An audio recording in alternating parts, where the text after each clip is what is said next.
So how can we use all of this information to actually determine the age of the universe? Well, there's two different methods that have been used, and they must complement each other. They must give us the same answer. Otherwise, we're wrong, and science is wrong. One of the methods that have been used to age the universe is you look at the oldest things that we can possibly see. The other technique that has been used to determine the age of the universe is to run the movie backwards. I don't know about you, but when I was a little kid in school, one of the greatest joys of my small second grade life was when the teacher would let us watch movies in reverse. And this was back before VHSs and DVDs and things like that.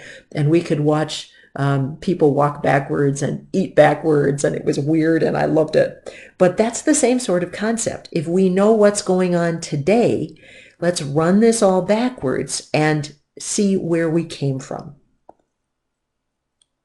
One of the things we assume as astronomers is we assume that we live in a typical neighborhood, a typical galactic neighborhood, meaning that the other parts of the universe are kind of like our part of the universe, that we don't live in any place that's weird or wacky or strange.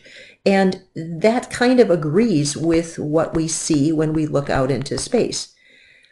The other thing we assume is if we look 1 billion light years away, we're actually seeing 1 billion years ago in time.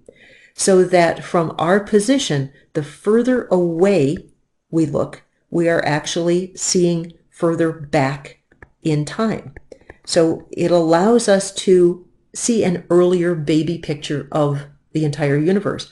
This only works because of the fact that the speed of light is constant, and it is not adjusted or changed by any other relative motion that's layered on top of it. This concept is called look-back time. Again, since that speed of light is finite, anything we see at a greater distance is going to be older in time.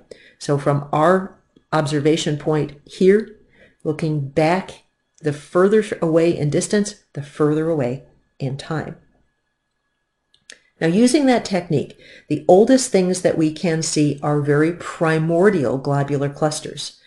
Those primordial globular clusters are about 12 to 13 billion years old.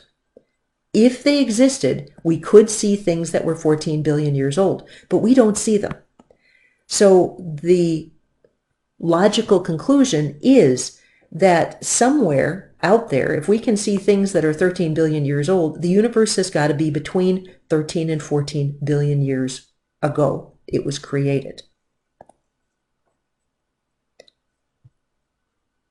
We also see that there is this expansion, and that is due to this Hubble redshift expansion.